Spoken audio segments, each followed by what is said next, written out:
Assalamualaikum warahmatullahi wabarakatuh. Kita berjumpa lagi untuk membahas lanjutan dari sistem imun tubuh kita. Ini adalah bagian keempat dari pembahasan kita mengenai sistem imun. Yang sekarang kita akan bahas adalah sistem imun spesifik atau adaptif. Yang sebelumnya kita sudah selesai membahas mengenai sistem imun non spesifik atau alami atau bawaan. Nah, yang alami atau bawaan itu orang juga sering menyebutnya sistem garis pertahanan pertama, garis pertahanan kedua, gitu ya, antara eksternal dan internal. Nah, ini adalah garis pertahanan ketiga. Jadi kalau ada antigen, ada patogen menyerang tubuh kita, kalau dia lolos di lapis pertahanan pertama, dia akan berhadapan dengan lapis pertahanan kedua. Kalau lolos di lapis pertahanan kedua, dia akan berhadapan dengan lapis pertahanan ketiga. Tapi biasanya ketika lapis pertahanan kedua sedang bekerja, itu juga seiring dengan dimulainya pekerjaan atau aktivitas dari lapis pertahanan ketiga. Jadi dia beriringan sehingga kemudian antigen itu akan teratasi dengan cepat, ya. Nah, di bagian keempat ini kita akan membahas secara umum dulu ya sistem imun spesifiknya, bagian-bagian mana aja yang kemudian berperan penting pada sistem imun spesifik. Yang kita akan bahas ini adalah tentang limfosit, MHC, dan antigen. Ya, kita mulai ya. Yang pertama adalah secara umum. Nah, jadi sistem peran ketiga ya. Nah, tadi saya udah jelaskan yang ini, limfosit memegang peranan utama. Kita ingat lagi bahwa limfosit adalah bagian dari sel darah putih yang agranulosit, gitu ya. Jadi ini memang berperan penting pada garis pertahanan lapis 3, gitu ya. Nah, jadi dia bekerja secara spesifik, ya. Nah, jadi kita sudah tahu juga bahwa limfosit itu ada dua macam, limfosit B dan limfosit T. Kemudian orang sering menyebut dengan singkat aja sel B dan sel T, gitu ya. Dan antara sel B dan sel T itu melakukan aktivitas yang berbeda. Tujuannya sama ya, bunuh kuman lah gitu ya. Tapi cara yang dia lakukan untuk membunuh kuman itu berbeda gitu ya. Biasanya si limfosit itu kan ada di pembuluh darah ya, di darah kan dia ya kan dia bagian dari darah. Kemudian di kelenjar limfe, kelenjar getah bening, kemudian ada di limpa, di nodus limfe, dan jaringan-jaringan limfatik yang lainnya. Nah, si limfosit ini kan sel ya. Nah, di permukaan selnya, di membran selnya itu dia punya bagian yang namanya reseptor. Reseptor ini bisa berikatan dengan antigen, bisa berikatan dengan patogen, bisa berikatan dengan mikroorganisme atau musuh kita lah gitu ya. Nah, jadi reseptornya, jenis reseptor itu banyak sekali. Ada sekitar 100.000 reseptor yang bisa mengikat dan mengenali antigen di membran plasmanya limfosit, gitu ya. Nah, kemudian jadi si mikroorganisme ini atau antigen ini juga cuma bereaksi dengan dengan reseptor tertentu di permukaan limfosit gitu ya. Jadi karena dia diikat gitu, maka ikatan itu spesifik banget gitu ya. Jadi misalnya reseptor A bisa mengikat mikroorganisme A juga gitu ya. Maka reseptor A tidak bisa berikatan dengan mikroorganisme B gitu ya. Jadi dia spesifik banget. Nah, kemudian dalam tubuh kita limfosit ini akan membentuk dua kelompok atau orang menyebutnya dua klon gitu ya. Ada yang membentuk sel efektor, sel limfosit yang efektor, ada yang membentuk sel limfosit yang sel memorinya.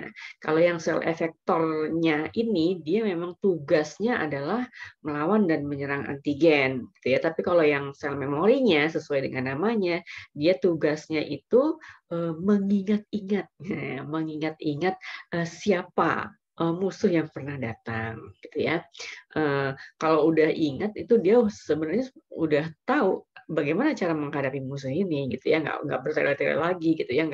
Nggak berpikir dulu lah istilahnya gitu. Ini diapain ya musuhnya? Tapi kalau udah ada sel memorinya itu bekerja, maka lebih cepatlah cara melawan kumannya tadi, cara melawan antigennya tadi. Jadi sel efektor biasanya itu umurnya pendek, tapi kalau sel memori dia umurnya panjang karena memang namanya juga memori ya, tugasnya kan ingat-ingat gitu kan, jadi dia umurnya lebih panjang. Nah, limfosit ini juga berfungsi pada respon kekebalan primer. Jadi kalau respon kekebalan primer itu adalah terjadi ketika tubuh kita pertama kali terpapar antigen tertentu, gitu ya. Nah, jadi ketika ada kayak misalnya pandemi kayak gini gitu ya, maka ada virus baru, virus COVID-19 baru gitu ya.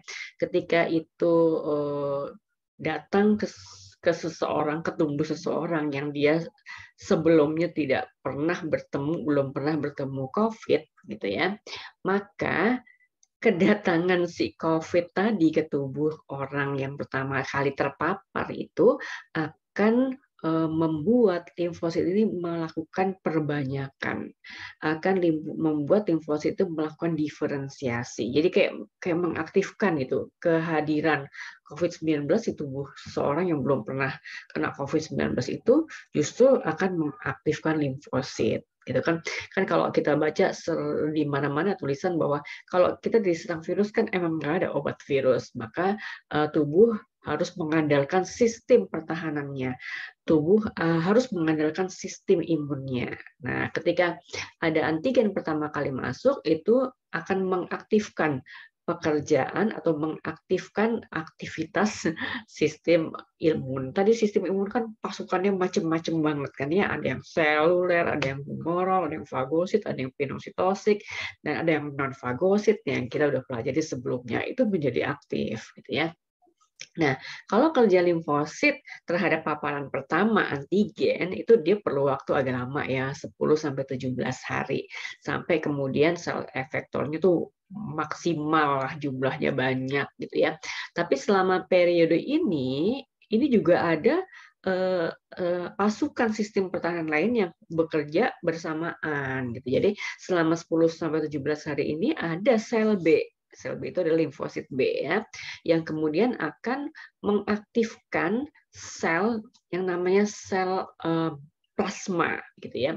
Sel plasma itu adalah sel efektornya limfosit B gitu ya.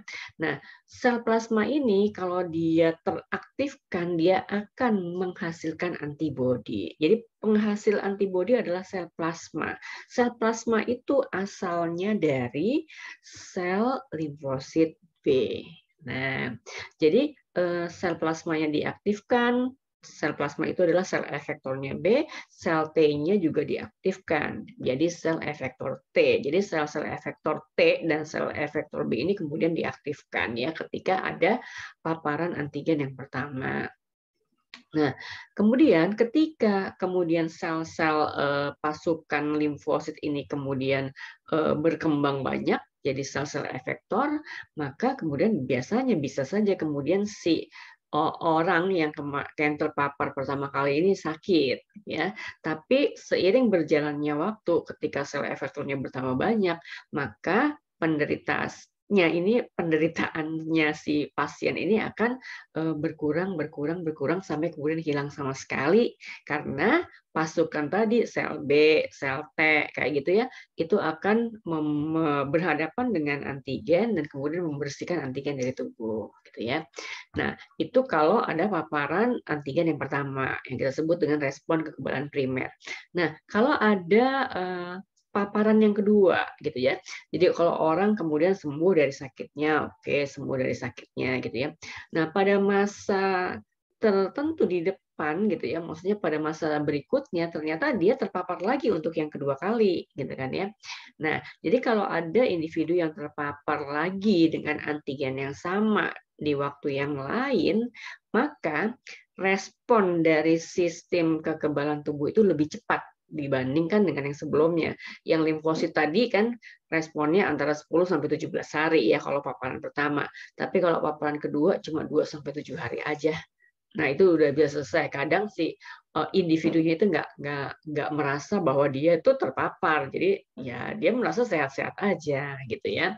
Nah, untuk paparan yang kedua, serangan yang kedua dari antigen itu, maka antibodi yang dihasilkan itu lebih banyak ya. Daya ikatnya terhadap antigen si antibodi ini juga lebih kuat gitu ya. Nah, jadi kenapa bisa begitu tadi? Karena ada sel memorinya yang kemudian mengingat-ingat dan ketika oh dia udah pernah datang nih yang ini nih, maka kemudian dengan cepatnya bereaksi, semuanya mengalami aktivasi gitu ya.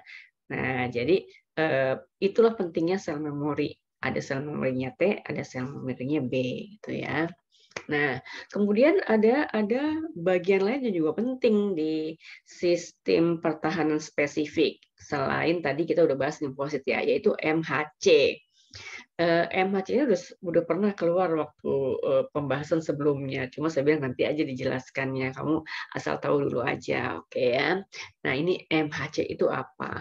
MHC itu adalah molekul glikoprotein ya, yang letaknya di permukaan sel. Ya. Nah, dia ini berikatan dengan limfosit gitu ya. Tapi dia itu kepunyaan gitu ya, atau dia berada di permukaan sel. Nah, berarti dia kan sesuatu yang ada di permukaan membran sel. Sesuatunya itu adalah molekul glikoprotein. Nah, itu yang disebut dengan MHC, singkatan dari Major Histocompatibility Complex, MHC. Kemudian diterjemahkan ke dalam bahasa Indonesia menjadi kompleks histokompatibilitas mayor, gitu ya. Nah, atau orang sebutnya HLA, Human Leukocyte Antigen. Nah, ada dua macam MHC. Tapi untuk terminologi MHC biasanya digunakan istilah dua kelas MHC, bukan dua jenis atau dua kelompok, tapi ada dua kelas MHC. Ada MHC kelas 1, ada MHC kelas 2 gitu ya. Nah, tadi kan MHC itu adalah molekul glikoprotein ya. MHC kelas 1 itu ada di permukaan atau di membran sel semua sel bernukleus. Kan hampir semua sel tubuh kita bernukleus ya, sebagian besar ya. Nah, jadi itu bisa aja di permukaannya ada, di permukaan membran selnya ada MHC kelas 1. Nah, tapi kalau MHC kelas 2 ini letaknya hanya di beberapa jenis sel khusus aja, yaitu di permukaan makrofag, di permukaan sel B, di permukaan sel T, atau di permukaan sel-sel yang letaknya di kelenjar timus gitu ya.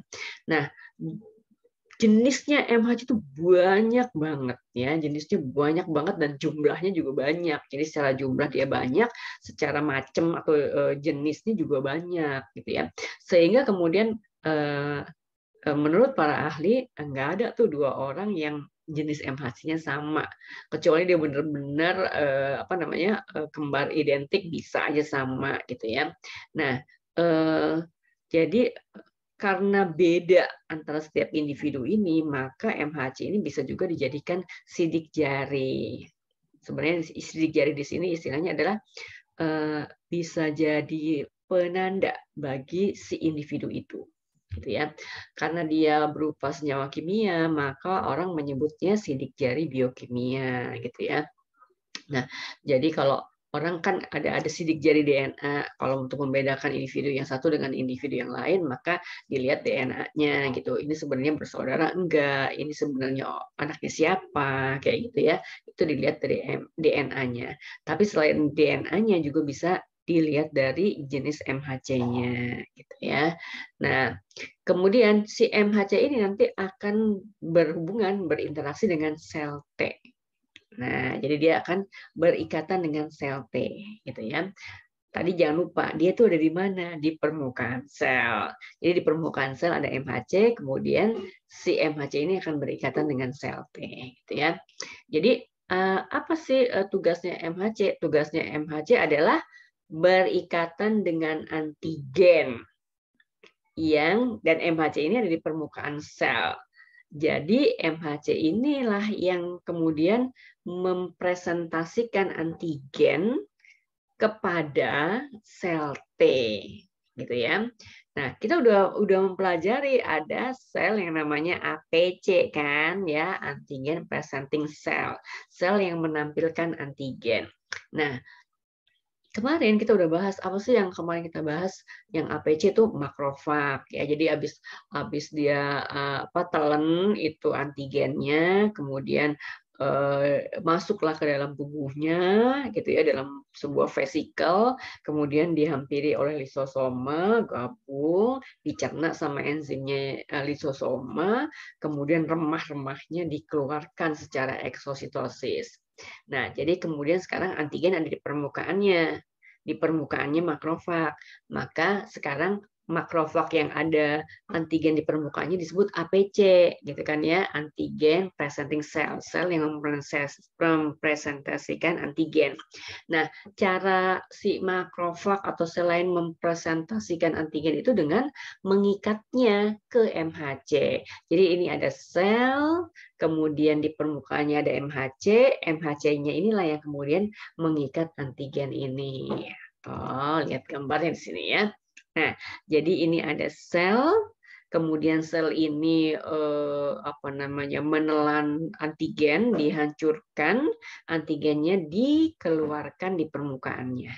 Ini gambarnya antigen yang segitiga nih ya, yang merah ini ya. Nah, untuk menampilkan di permukaan selnya ini, si antigennya itu berikatan dengan MHC. Ini MHC-nya nih. Nah, jadi ini sampai sini nih ya. Ini miliknya si sel, gitu ya. Selnya bisa makrofag, bisa sel T, bisa sel B atau sel bernukleus yang lain. Ingat ini. Nah, gitu ya. Nah, tadi kan dibilang bahwa si MHC ini yang berikatan dengan antigen itu, gitu kan ya. Ini akan berinteraksi dengan sel T, gitu ya. Nah, ini ada sel T nih, ada dua nih. Sel T itu ada dua yang di sini yang berikatan dengan MHC ya. Ada yang namanya sel T sitotoksik, ada yang namanya sel T helper, gitu ya. Sel T helper dari namanya, oh sel T penolong. Iya, memang.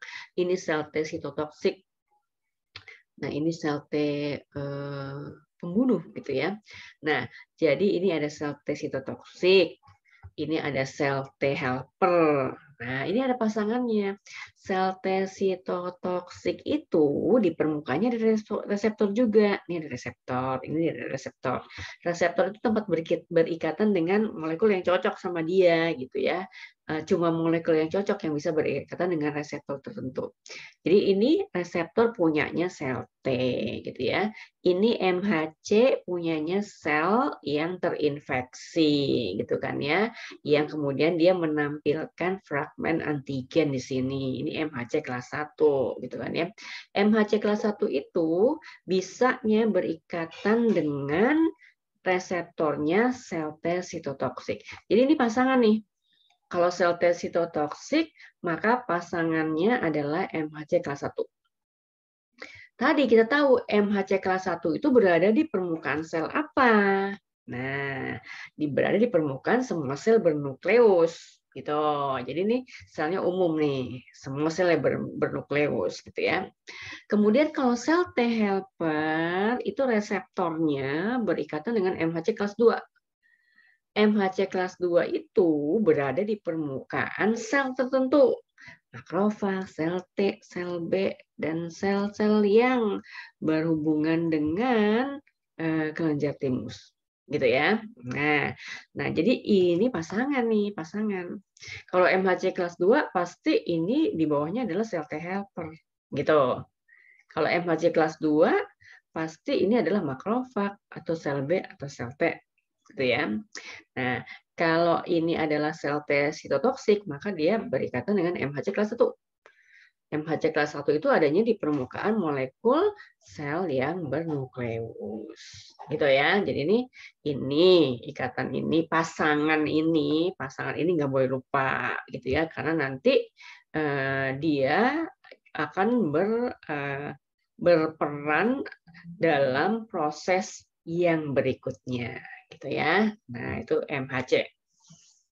Kalau kita ngomong-ngomong tentang limfosit, gitu ya, kerja limfosit tadi dipicu oleh adanya antigen atau adanya patogen, gitu kan ya. Nah, jadi kalau nggak ada patogen, jadi dia nganggur aja, nggak mau ngapain juga, nggak ada kerjaan, gitu kan ya. Nah, jadi kalau ada antigen, baru kemudian dia diaktifasi, gitu ya. Nah, si limfosit itu juga mampu apa namanya mengenal antigen dan mengingat-ingatnya, gitu ya. Jadi kalau ada kontak yang kedua, paparan yang kedua, dia tuh udah punya memori dan dia udah punya ingatan ini musuhnya ini siapa, harus dihadapi dengan cara seperti apa, siapa yang harus menghadapinya. Nah, itu gunanya memori. Maka kalau ada paparan kedua itu proses menuju sembuh itu cepat banget, bahkan kadang si individu ini nggak sadar bahwa sebenarnya dia sedang terpapar yang kedua karena dia tidak merasakan gejala sakit, gitu ya, tidak merasakan gejala sakit, gitu ya. Misalnya ya orang ada pandemi cacar air gitu kan ya. Kemudian ada banyak yang terserang cacar air. Setelah sembuh dari cacar air, maka ada sel memori yang mengingat-ingat antigen yang dicacar air itu. Ketika ada pandemi berikutnya, jadi ada wabah cacar air berikutnya, maka orang-orang yang sudah pernah sakit cacar itu sel memorinya ketika orang ini akan terpapar lagi secara tidak sadar ya, virusnya ada di mana-mana gitu kan ya, dia akan terpapar lagi. Tapi ketika si antigen itu memapar tubuhnya untuk yang kedua kali, maka ada respon imun sekunder yang tadi bekerja dengan cepat, sehingga kemudian secara lahiriah orang ini terlihat tidak sakit apa-apa gitu ya. Ketika ada wabah yang kedua gitu ya, oh enggak, dia nggak sakit, dia nggak sakit, padahal pernah terpapar dan proses penyembuhannya sedemikian cepat sehingga kemudian si individu ini tidak merasakan bahwa sebenarnya dia terpapar juga pada saat wabah yang kedua ini, gitu ya. Oke. Bagian berikutnya yang penting adalah antigen. Kita sering banget ya nyebut-nyebut antigen itu apa kayak gitu ya. Bahasa Indonesianya protein asing gitu ya, sesuatu yang tidak kita miliki, asing kan gitu ya. Sesuatu yang tidak kita miliki kemudian dimasuk dalam tubuh kita dan tidak kita miliki, itu harus dilawan karena di label oleh tubuh kita sebagai musuh dan itu harus dilawan. Nah, itu yang disebut dengan antigen. Nah, ya. Nah, ketika antigen itu datang ke tubuh kita, nah tadi dia akan mengaktifasi sistem imun kita, gitu ya. Nah, sehingga kemudian sistem imun kita bekerja untuk melenyapkannya. Nah, kita mau kenal lagi lebih jauh kayak apa sih antigen itu ya. Ya, jadi biasanya antigen itu punya berat molekul yang gede, gitu ya. Nah, kemudian ada protein, polisakaridanya. Jadi dia ada di permukaan tubuhnya bakteri. Jadi yang digambarkan ilustrasinya adalah kayak bakteri berbentuk batang kayak gitu ya. Maka di permukaan tubuhnya ada antigennya. Ya, ada antigennya. Kalau ini yang kayak huruf Y ini adalah antibodi. Jadi kalau dia ada antigen itu diikatnya oleh antibodi. Jadi ini ada kompleks antigen antibodi. Ini kalau udah dikunci sama antibodi ya udah dia nggak bisa ngapa-ngapain lagi. Kita anggap bahwa si kuman ini sudah bisa dilemahkan gitu ya. Ada dua macam antigen. Yang pertama adalah antigen dengan epitop. Orang menyebutnya determinan antigen kayak gini ya. Nah, ini determinan antigen. Nah, atau namanya epitop. Ini juga sama sih yang bawah ya. Ini epitop. Nah, kalau di sini dilihat di ilustrasi ini permukaannya beda. Itu menggambarkan bahwa tadi dia akan diikat oleh dia hanya bisa diikat oleh antibodi yang berbeda juga, yang permukaannya key and lock gitu kan ya. Jadi kalau misalnya ini epitopnya permukaannya berbentuk persegi, maka dia hanya bisa diikat oleh antibodi yang permukaannya cocok dengan persegi tadi gitu ya. Kalau si epitopnya ini berbentuk kayak setengah lingkaran gini, maka dia juga hanya cocok berikatan dengan antibodi yang bentuknya seperti ini. Gitu ya. Begitu juga ini yang ujungnya lancip ini dia cocok sama antibodi bukan cocok, sebenarnya bisa diikat oleh antibodi yang permukaannya sangat sesuai gitu ya dengannya gitu ya. Jadi kalau antibodi ini ke sini nggak bisa berikatan. Antibodi ini ke sini juga nggak bisa berikatan karena molekulnya beda gitu ya. Jadi nggak bisa berikatan dengan juga molekul yang emang nggak cocok gitu ya. Jadi antigen determinan atau epitop itu adalah bagian antigen yang bisa membangkitkan respon imun. Ya, jadi kalau ada kayak gini maka dia kayak mengaktifkan pasukan sistem kekebalan gitu ya. Satu antigen dapat memiliki lebih dari satu epitop. Jadi ini kayak satu bakteri itu epitopnya banyak gitu ya. Nih, nah ini namanya kompleks antigen antibodi, kompleks antigen antibodi gitu ya. Nah, jadi ini berikatan dengan ikatan hidrogen yang lemah gitu ya. Ini berikatan dengan ikatan hidrogen yang lemah. Ini juga sama ya. Jadi permukaannya cari yang cocok. Epitopnya permukaan yang begini, maka kemudian antibodi yang datang berikatan juga menyesuaikan dengan permukaan epitopnya gitu ya.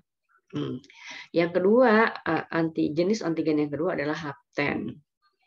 Jadi hapten ini diilustrasikan kayak gini nih. Itu peptida rantai pendek, jadi dia kecil-kecil gitu ya, atau bisa berbentuk steroid atau lipid atau obat gitu ya, atau termasuk antibiotik ya. Nah, jadi ini dia sebenarnya nggak bisa mengaktifasi sel B. Kan tadi sel B itu yang menghasilkan antibodi ya. Jadi dia tidak bisa membuat sel B itu membentuk antibodi gitu ya. Nah, gitu ya. Tapi gitu ya. Kalau dia bergabung dengan molekul carrier yang kayak begini, yang gede gitu ya, sehingga ikatannya antara hapten dengan molekul carrier jadi begini gitu ya. Nah, ini baru dia bisa memicu respon imunitas gitu ya. Nah, jadi dia harus ada molekul carrier-nya si hapten ini. Nah, jadi tadi hapten bisa berupa obat, bisa berupa antibiotik, bisa berupa suplemen, atau bahkan bisa berupa bahan-bahan kosmetik. Nah, itu adalah macam-macam antigen gitu ya. Nah, kali ini kita sudahi dulu. Jadi ini adalah baru permulaan pembahasan mengenai sistem imun spesifik atau adaptif ya. Kita tadi bahas bagian-bagian yang penting di sistem imun adaptif, yaitu ada limfosit, MHC, dan ada antigen. Ya, selanjutnya kita akan bahas macam-macam sistem imun spesifik atau sistem imun adaptif. Jadi yang sekarang saya akhiri dulu sampai di sini. Assalamualaikum warahmatullahi wabarakatuh.